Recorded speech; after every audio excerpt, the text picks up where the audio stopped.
bien des années, je faisais une longue course à pied sur des hauteurs absolument inconnues des touristes, dans cette très vieille région des Alpes qui pénètre en Provence. C'était, au moment où j'entrepris ma longue promenade dans ces déserts, des landes nues et monotones, vers 1200 ou 1300 mètres d'altitude. Il n'y poussait que des lavandes sauvages. Je traversais ce pays dans sa plus grande largeur et après 3 jours de marche, je me trouvais dans une désolation sans exemple.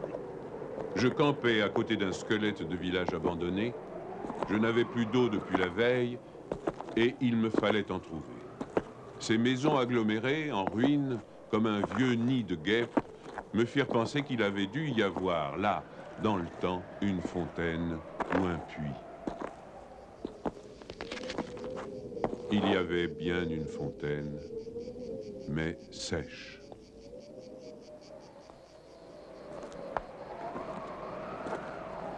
Les 5 à 6 maisons, sans toiture, rongées de vent et de pluie, la petite chapelle au clocher écroulé, étaient rangées comme le sont les maisons et les chapelles dans les villages vivants, mais toute la vie avait disparu. C'était un beau jour de juin, avec un grand soleil, mais sur ces terres sans abri et hautes dans le ciel, le vent soufflait avec une brutalité insupportable. Ces grondements dans les carcasses des maisons étaient ceux d'un fauve dérangé dans son repas. Il me fallut lever le camp.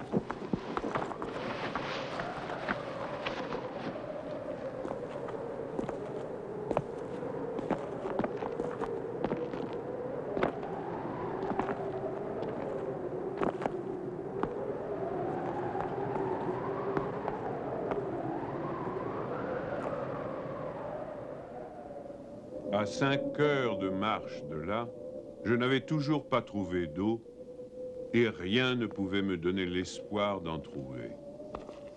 C'était partout la même sécheresse, les mêmes herbes ligneuses.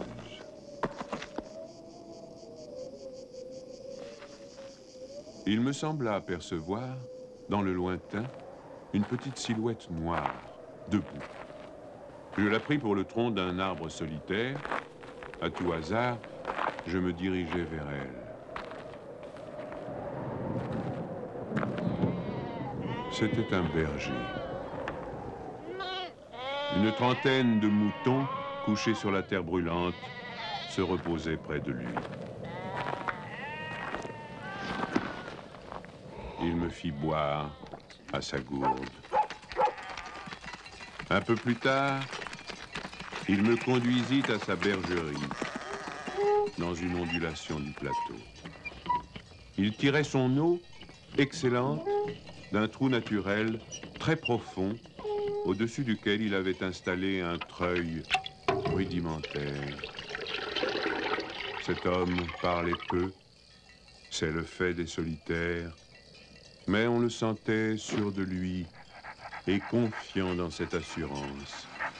C'était insolite dans ce pays dépouillé de tout. Il n'habitait pas une cabane, mais une vraie maison en pierre, où l'on voyait très bien comment son travail personnel avait rapiécé la ruine qu'il avait trouvée là, à son arrivée. Son toit était solide et étanche. Le vent qui le frappait faisait sur les tuiles le bruit de la mer sur les plages. Son ménage était en ordre, son parquet balayé, son fusil graissé. La soupe bouillait sur le feu. Je remarquai alors qu'il était aussi rasé de frais, que tous ses boutons étaient solidement cousus, que ses vêtements étaient reprisés avec le soin minutieux qui rend les reprises invisibles.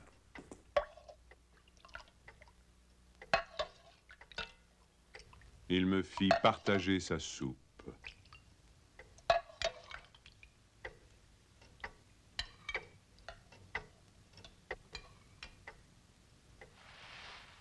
Comme après, je lui offrais ma blague à tabac, il me dit qu'il ne fumait pas. Son chien silencieux comme lui, était bienveillant, sans bassesse.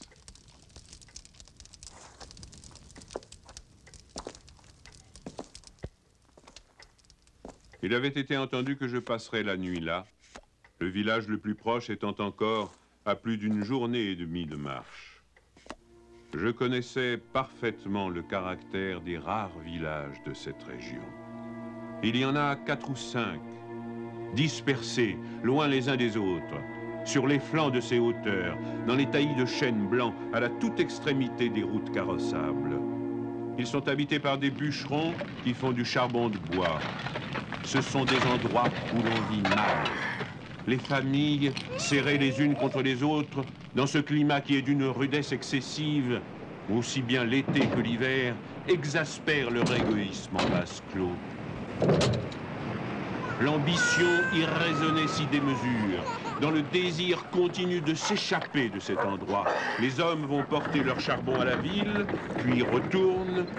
Les plus solides qualités craquent sous cette perpétuelle douche écossaise.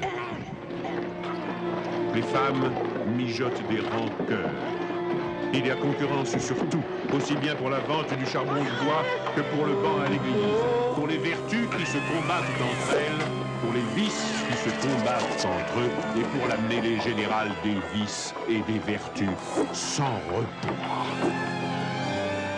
Par là-dessus, le vent également sans repos irrite les nerfs. Il y a des épidémies de suicide et de nombreux cas de folie, presque toujours meurtrières.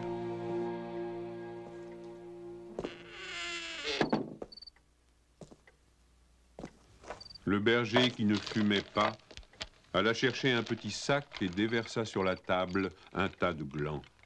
Il se mit à les examiner, un après l'autre, avec beaucoup d'attention, séparant les bons des mauvais. Je fumais ma pipe, je proposais de l'aider. Il me dit que c'était son affaire. En effet, voyant le soin qu'il mettait à ce travail, je n'insistais pas. Ce fut toute notre conversation. Quand il eut du côté des bons un tas de glands assez gros, il les compta par paquets de 10. Ce faisant, il éliminait encore les petits fruits ou ceux qui étaient légèrement fendillés, car il les examinait de fort près.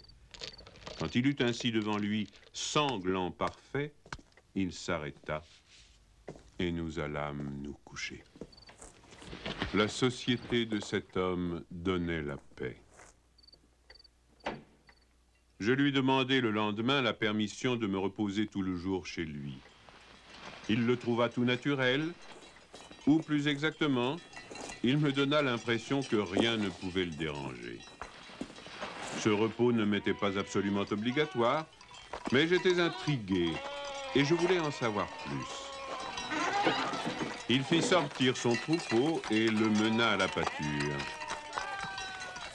Avant de partir, il trempa dans un seau d'eau le petit sac où il avait mis les glands soigneusement choisis et comptés. Je remarquai qu'en guise de bâton, il emportait une tringle de fer grosse comme le pouce et longue d'environ 1,50 m.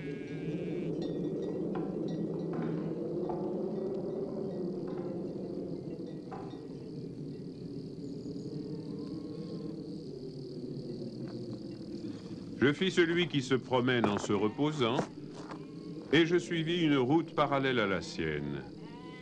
La pâture de ces bêtes était dans un fond de combe.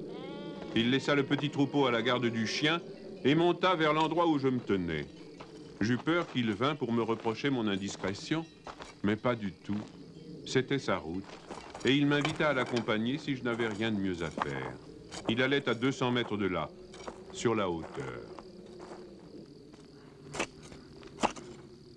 Arrivé à l'endroit où il désirait aller, il se mit à planter sa tringle de fer dans la terre. Il faisait ainsi un trou dans lequel il mettait un gland, puis il rebouchait le trou. Il plantait des chênes. Je lui demandai si la terre lui appartenait.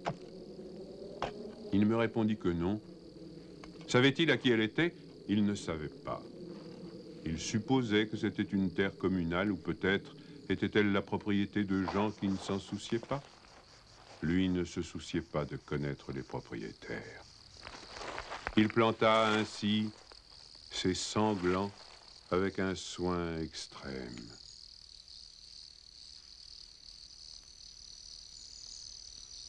Après le repas de midi, il recommença à trier sa semence. Je mis, je crois, assez d'insistance dans mes questions, puisqu'il y répondit. Depuis 3 ans, il plantait des arbres dans cette solitude. Il en avait planté 100 000. Sur les 100 000, 20 000 étaient sortis. Sur ces 20 000, il comptait encore en perdre la moitié du fait des rongeurs ou de tout ce qu'il y a d'impossible à prévoir dans les desseins de la Providence.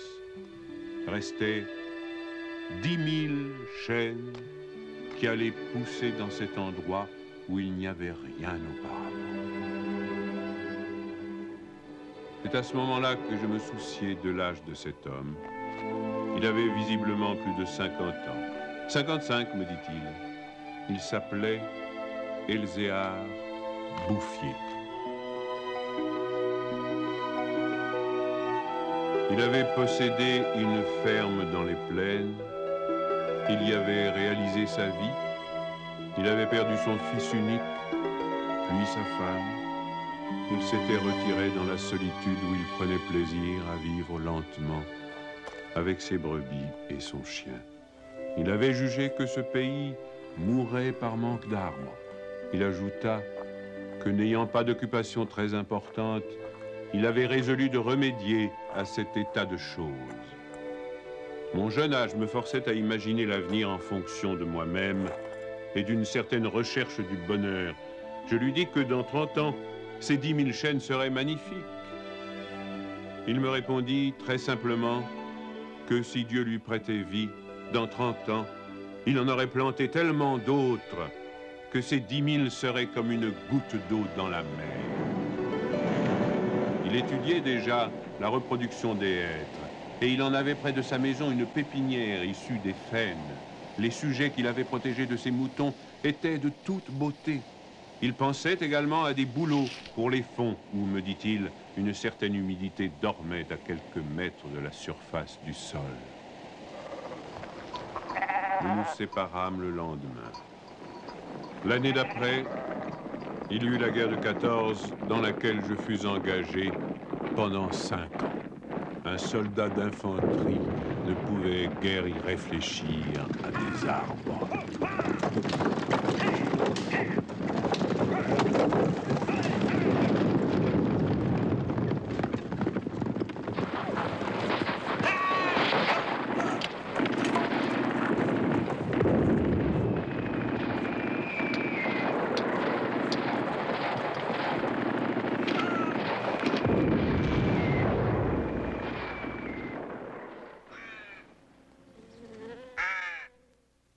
Sorti de la guerre, je me trouvais à la tête d'une prime de démobilisation minuscule, mais avec le grand désir de respirer un peu d'air pur.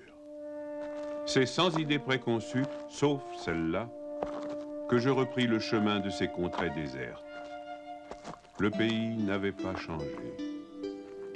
Toutefois, au-delà du village mort, j'aperçus dans le lointain une sorte de brouillard gris qui recouvrait les hauteurs comme un tapis.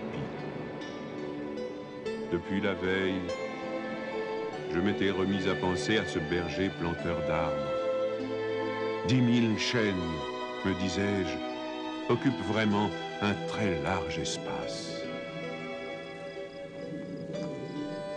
J'avais vu mourir trop de monde pendant 5 ans pour ne pas imaginer facilement la mort d'Elzéar Bouffier. D'autant que, lorsqu'on en a 20, on considère les hommes de 50 comme des vieillards à qui il ne reste plus qu'à mourir.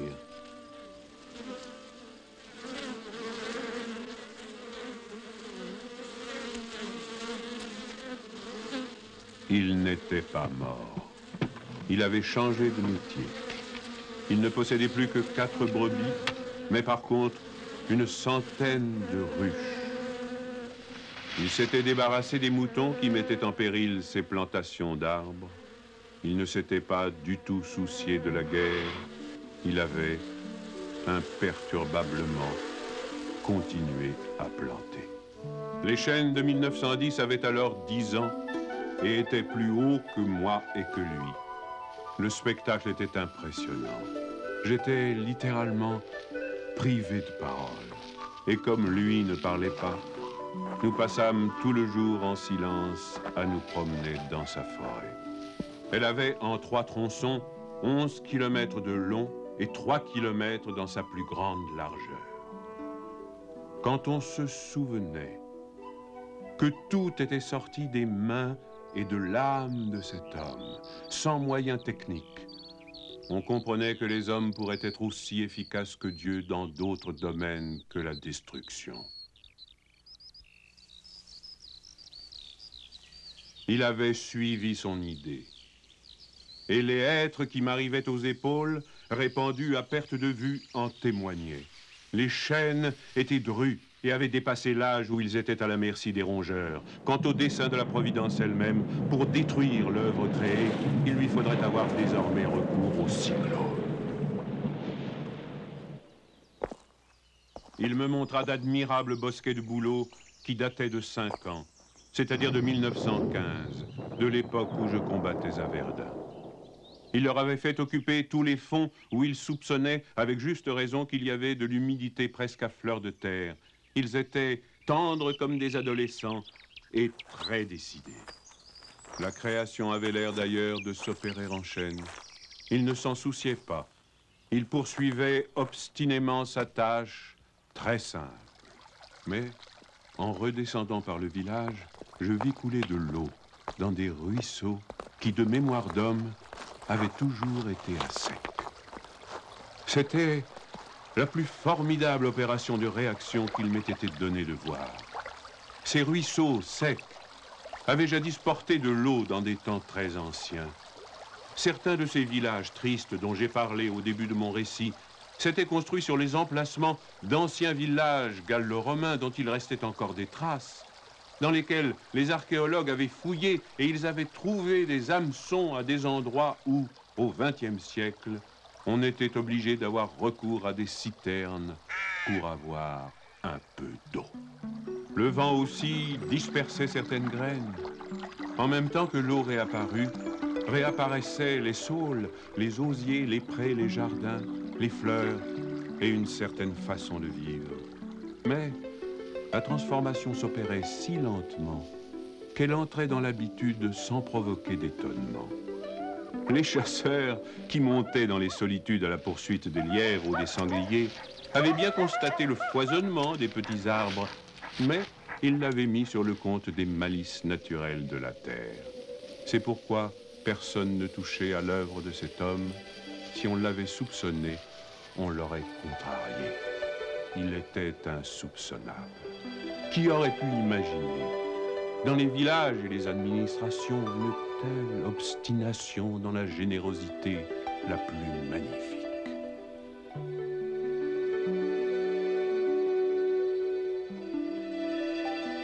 À partir de 1920, je ne suis jamais resté plus d'1 an sans rendre visite à Elzéar Bouffier. Je ne l'ai jamais vu fléchir ni douter. Et pourtant, Dieu sait si Dieu même y pousse. Je n'ai pas fait le compte de ses déboires. On imagine bien cependant que pour une réussite semblable, il a fallu vaincre l'adversité, que pour assurer la victoire d'une telle passion, il a fallu lutter avec le désespoir.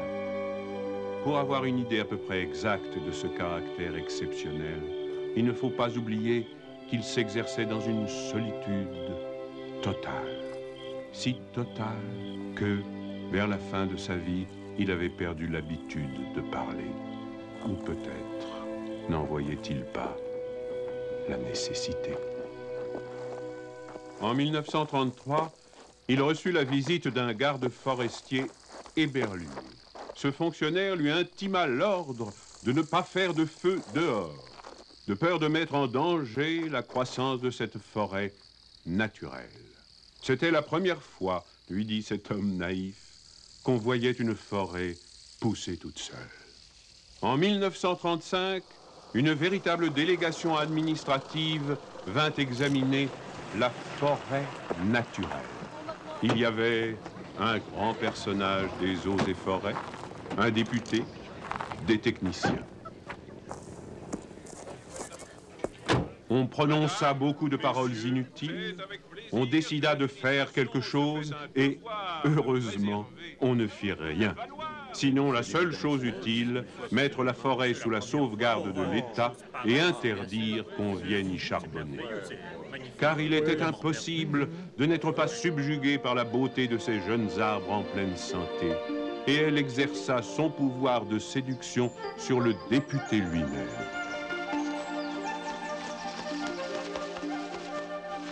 J'avais un ami parmi les capitaines forestiers qui était de la délégation. Je lui expliquai le mystère. Un jour de la semaine d'après, nous allâmes tous les deux à la recherche d'Elzéar Bouffier. Nous le trouvâmes en plein travail, à 20 km de l'endroit où avait eu lieu l'inspection. Ce capitaine forestier n'était pas mon ami pour rien. Il connaissait la valeur des choses. J'offris les quelques œufs que j'avais apportés en présent. Nous partageâmes notre casse-croûte en trois et quelques heures passèrent dans la contemplation muette du paysage. Le côté d'où nous venions était couvert d'arbres de 6 à 7 mètres de haut. Je me souvenais de l'aspect du pays en 1913, le désert.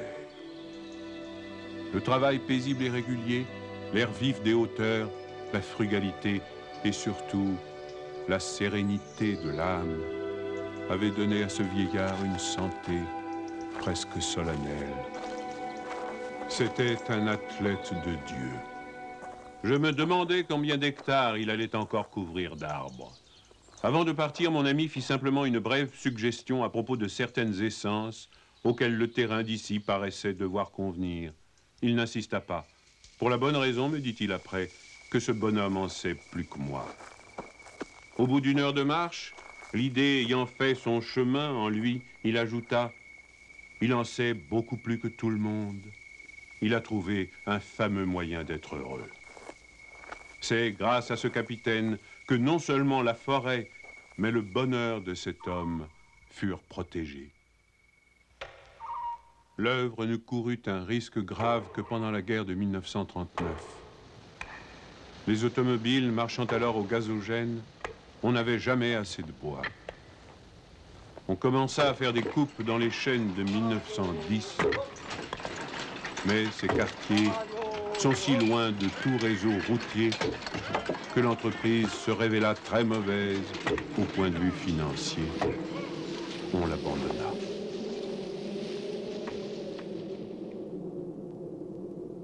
Le berger n'avait rien vu. Il était à 30 km de là, continuant paisiblement sa besogne, ignorant la guerre de 39, comme il avait ignoré la guerre de 14. J'ai vu Elzéar Bouffier pour la dernière fois en juin 1945. Il avait alors 87 ans. J'avais donc repris la route du désert, mais maintenant, malgré le délabrement dans lequel la guerre avait laissé ce pays, il y avait un car qui faisait le service entre la vallée de la Durance et la montagne. Je mis sur le compte de ce moyen de transport relativement rapide le fait que je ne reconnaissais plus les lieux de mes premières promenades. J'eus besoin d'un nom de village pour conclure que j'étais bien cependant dans cette région jadis en ruine et désolée.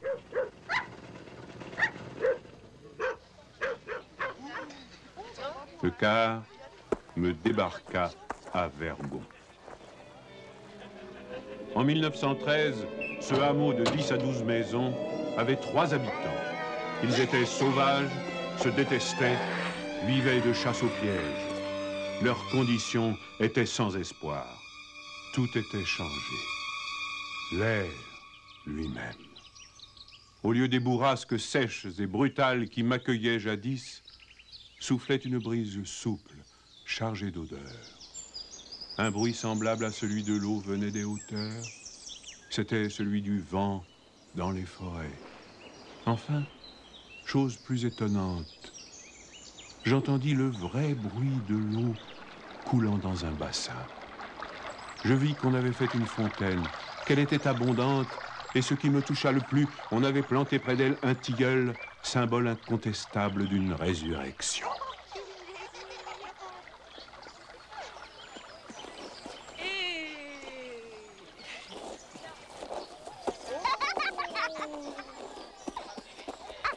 Par ailleurs, Vergon portait les traces d'un travail pour l'entreprise duquel l'espoir est nécessaire. L'espoir était donc revenu. On avait déblayé les ruines, abattu les pans de murs délabrés. Les maisons neuves, crépies de frais, étaient entourées de jardins potagers où poussaient, mélangés mais alignés, les légumes et les fleurs, les choux et les rosiers, les poireaux et les gueules de loup, les céleris et les anémones. C'était désormais un endroit où l'on avait envie d'habiter. À partir de là, je fis mon chemin à pied. La guerre dont nous sortions à peine n'avait pas permis l'épanouissement complet de la vie, mais Lazare était hors du tombeau. Sur les flancs abaissés de la montagne, je voyais de petits champs d'orge et de seigle en herbe. Au fond des étroites vallées, quelques prairies verdissaient.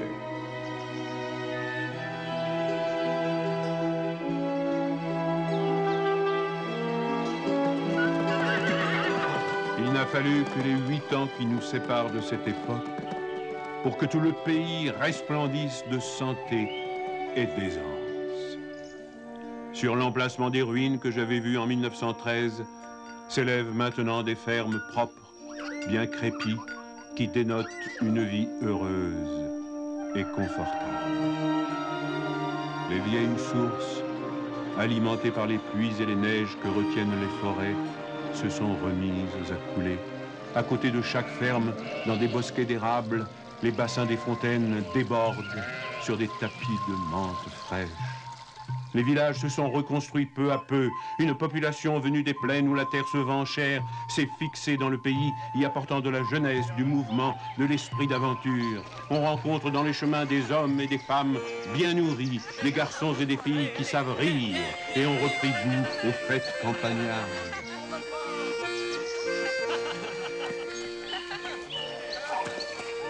Si on compte l'ancienne population, méconnaissable depuis qu'elle vit avec douceur, et les nouveaux venus, plus de 10 000 personnes doivent leur bonheur à Elzéar Bouffier. Quand je pense qu'un homme seul, réduit à ses simples ressources physiques et morales, a suffi pour faire surgir du désert ce pays de Canaan, je trouve que malgré tout, la condition humaine est admirable. Mais quand je fais le compte de tout ce qu'il a fallu de constance dans la grandeur d'âme et d'acharnement dans la générosité pour obtenir ce résultat, je suis pris d'un immense respect pour ce vieux paysan sans culture qui a su mener à bien cette œuvre digne de Dieu. Elzéar Bouffier est mort paisiblement en 1947 à l'hospice de Banon.